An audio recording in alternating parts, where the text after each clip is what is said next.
Well, hello everybody. I'm Hal. Melanie's not here because she's recuperating from a medical procedure, but we got a question that was kind of directed at me. So we thought it'd be appropriate if I just did a solo version of our podcast.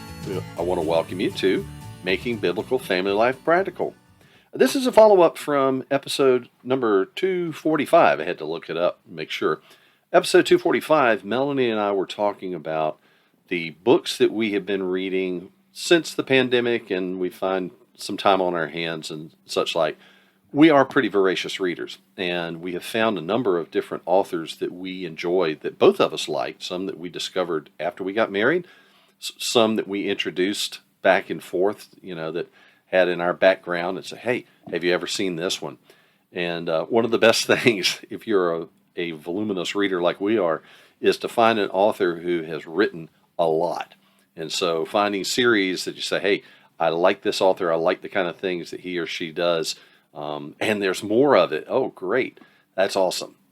Well, at any rate, we got a call on our listener response line, and if you're interested, that number is 919-295-0321. We'll put that in the show notes and show it on our YouTube channel as well. But we got a message, and I want to play that for you right now.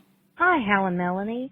I have been listening to your podcast for a while, and I just wanted to tell you what a blessing you have been to me. I cannot tell you how much I enjoyed the episode on the books you all like to read. And you kind of teased us a little bit with Hal likes to read history books, but you didn't get into it, and I would really like to know what kind of history books Hal likes to read. Again, I just want to thank you for being such a blessing. Keep up the good work. God bless. All right. Thanks, Amy. That's really encouraging. That's Amy from West Virginia. And so since the question was kind of directed at me, I thought I would take an opportunity to elaborate a little bit, the kind of books that I prefer that are not quite Melanie's cup of tea, just a matter of personal taste and preference, not a judgment in any sort. We did mention that I like history, and closely related to that, I like biographies. One of the things I found with biographies, when I started reading them back many years ago, particularly if I was reading about a man of proven worth and character, I found myself involuntarily thinking in different situations, how would such and such a person deal with the temptation I'm feeling? How would he deal with the difficulty or the quandary that I'm facing right now? And I thought, this is a good thing. This is following the example of somebody with a proven record, when you can look at their historical accounts and say, hey, this is a useful thing. Now I'm going to talk about biographies in the second segment. Let me go back though, and we'll just talk about the pure history. And I've got several books I want to recommend that I have really enjoyed. And in answer to one of the questions, the kind of books that I like to read, I'll be honest, it's pretty eclectic. I don't have a particular pattern or a particular strategy to my reading, but things that have been recommended by people that I trust, or things that I run across and say, I'm curious about that subject. That's what I end up reading. Now, it's October here as we're putting this down, and we're thinking ahead to Thanksgiving coming up. Seasons do continue even during the pandemic. And you might be interested in something related to the Pilgrim settlement. Now, of course, the classic book is William Bradford's book on Plymouth Plantation. Okay, now that's a first-person account. William Bradford was governor of the colony. He was there from the very beginning. It's fascinating reading. I really enjoyed of Plymouth Plantation. But if you want something that's a little more modern and covers a little bit longer territory with the historical perspective, not just the first-person account, but, let's look back and see how things ended up. This was a really good book, okay? This one by Nathaniel Philbrick is called Mayflower, okay? Nathaniel Philbrick, the author of The Heart in the Sea. This is a book that covers not only the Mayflower Pilgrims, but goes on to the next generation, okay? That's an interesting thing because he does a good job covering, I felt like, a very sympathetic view of the Pilgrims and what they did, and really brings out one of the outstanding things of the Pilgrim colony was their relationship with the Indians along the coast. They worked really hard to build a relationship of trust and mutual respect, even from the perspective of here's the highly developed Western English colonist moving into a society that has been Native American, that's still, agricultural and all the rest of that. And the first generation got along very well with the nearby tribes. But Philbrick goes into the second generation as the English colony is expanding and comes into more conflict with the tribes as they move further and further out into the territory, which culminated in King Philip's War, which was a dreadful, brutal event for both the English and the American Indians. And so it's an interesting book. It's a worthwhile read. Mayflower by Nathaniel Philbrick. Now, one author that I have enjoyed several of his books is Stephen Ambrose. He writes popular histories. All of these are popular, not academic histories, okay? So they're accessible, they're readable. They are, they're not real short, but they're good and you can keep up with them. It's not something that you're going to get too bogged down on. Stephen Ambrose wrote a number of things about the Second World War, but I found some of his non-World War II books to be very interesting as well. This one, okay, and I apologize for the reversed image there, okay. Undaunted Courage by Stephen E. Ambrose. It's a story of the Lewis and Clark expedition, okay. Again, it's pretty detailed and it's an excellent book. Another one he wrote, which I enjoyed. Now, I really like trains. I am fascinated by trains and railroads, and so this was one that I was going to end up reading anyway.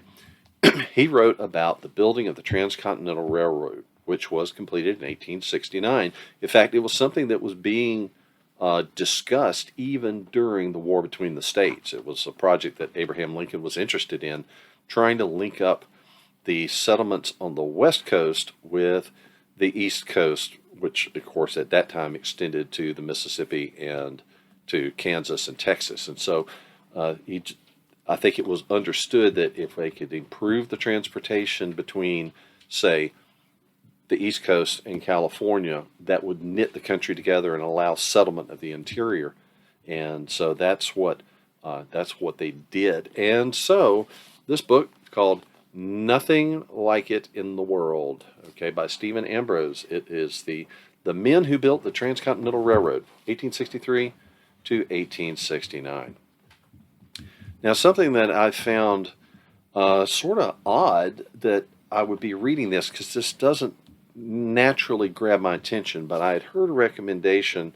Ernest Shackleton was one of the polar explorers from England during the early part of the 20th century, and he was not, you would say, the most successful explorer. He was involved in the race to try to reach the South Pole first and was not successful, and there's some other disappointments in his life, but he put together an expedition with the purpose of a land navigation across the southern pole, okay, to go across from coast to coast through the South Pole, across Antarctica. So he put together this expedition as the First World War was breaking out, and at the time, the time of hostilities began in 1914, he was just about ready to launch, and he basically put the question up to the Admiralty. Well, the First Lord of the Admiralty at the time was Winston Churchill, and Churchill said, you know what, this is important for England and for the world, and so you go ahead. You've got your ships, you've got your men, everything's funded, you're ready to go, just watch out for submarines and take off. And so he did.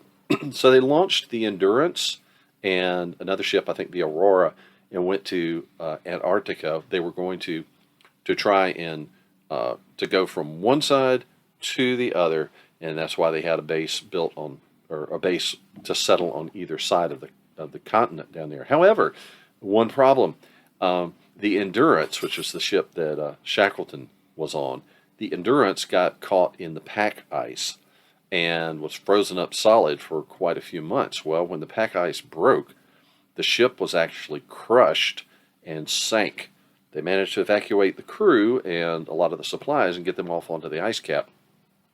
Well, then began the thing that he's most famous for. They had to figure out a way to survive on the on the Antarctic and the Antarctic ice cap, the ice flows and whatnot, and then they had to figure out how they were going to rescue themselves. And so they managed to travel a certain distance and put up a semi-permanent camp, and then Shackleton and 5 companions took an open boat and they went 830 miles across the Antarctic Ocean to try to find help from a whaling station on the southern tip of South America. They were successful.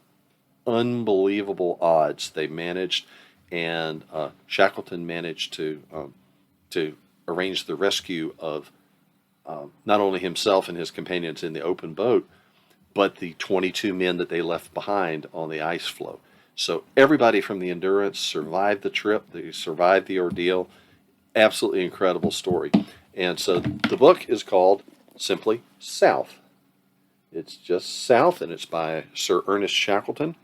It's the journals of his last expedition to Antarctica, which is not exactly quite true because he did make one further expedition and died en route, so he didn't actually get to Antarctica there. A couple other books on the historical side. A couple of years ago, I had the privilege of interviewing the grandson of General George Patton. Yes, that General Patton. It's interesting. Robert H. Patton, his grandson, never met the general, who died, I think, in 1946, if I'm not mistaken, anyway, immediately after the war. He wrote an interesting book called Patriot Pirates, which is about the use of privateers by the Continental Navy during the War for Independence. Interesting book, and I can highly recommend that. But he told me at the time, this has been several years ago, he told me at the time, I'm working on a book about war correspondence. Okay, so I was watching for that, and one thing led to another, and I missed it when it first came out. But I finally found a copy recently, and I read it this summer. There's an interesting little incident in there where war correspondents were not great favorites of most of the generals in the Civil War. And one of the Union generals was informed that a certain war correspondent had died during the previous battle, that he had been killed sometime during the day's fighting. And the general's response was, "Good, then we'll have dispatches from hell before breakfast." Well, okay, that's the title of the book, Hell Before Breakfast. It's an interesting book because I didn't realize this, but the practice of embedding reporters with the traveling armies was not really a thing before the Crimean War of the 1850s. And so in the Civil War time, it was still a fairly new thing. That, coupled with the telegraph, the use of the telegraph actually shaped the way journalism is done. The idea that we have to get the story into the lead paragraph. It's got to be summarized and tight and a minimum number of words, because there's only a certain amount of bandwidth on that telegraph wire, and it's expensive. So that's just an interesting thing, how the technology shapes the message. Neil Postman said that, right? The technology will tell you what kind of message you can send. Okay, one last thing in this segment I want to talk about. Daniel Allen Butler has written a couple of books, one that I read a little earlier this summer called The Other Side of Night. If you've ever read A Night to Remember, that's kind of the definitive book about the sinking of the Titanic, and it's from the late 50s, I believe. Well, Butler knew the author of A Night to Remember, and he decided to write a book about the ships that responded to the distress message from the Titanic, and it's called The Other Side of Night. And it's a fascinating book in itself. It's really a story of 2 ships and 2 captains with very different responses, and I won't spoil the story for you, but you might look that up. He also wrote a book called Warrior Queens. Here's the title, Warrior Queens. You can read that backwards, right? Okay. The Queen Mary and the Queen Elizabeth were ocean liners, and they're very fast and very large ocean liners that were converted into troop ships during the Second World War. So this is the story of those 2 liners and their service in military times. So interesting. There's just an eclectic look at books that I have read recently or remember with some fondness. on a variety of historical topics. As I said, I'm not, I like military history. I like American history, but I'm also interested in other things too. So it's pretty broad based. We have, as we said, episode 245, we talked about a lot of types of books that Melanie and I both enjoy. Also, if you look on our blog, we have some things like interesting books from 2019, the article from last, I guess about the first of the year, where I talked about a lot of the things that I'd read. Again, a variety of things of different reasons, different types that you might find interesting recommendations. Okay. Anyway, I mentioned our listener response line, and I do want to say if you would like to comment or make a request or a suggestion for a future show, you can call our listener response line at 919-295-0321. And we hope that you will join us again on making biblical family life practical, knowing that there's a lot that goes into a biblically oriented family life, and sometimes it's something that may not reference Scripture exactly, but it may fit into a biblical mindset. We hope you'll join us again. I'm going to give you another segment after this to talk a little bit about some of the biographies that I've found very useful, and hope that you'll join me for that. Okay? Until next time, I'm Hal, and I'll say hello on behalf of Melanie. Thanks for listening. Bye. You've been listening to Making Biblical Family Life Practical with Hal and Melanie Young. If you found this program interesting, challenging, and encouraging, why not join us on the web at halandmelanie.com. That's HALANDMELANIE.com. Or follow us on social media. You can find us on Facebook at Facebook/Hal and Melanie or Facebook.com/Raising Real Men. This program is a production of the Ultimate Homeschool Radio Network. Join us next week when we'll be back to talk about making biblical family life practical. Until then, thank you and God bless you for listening.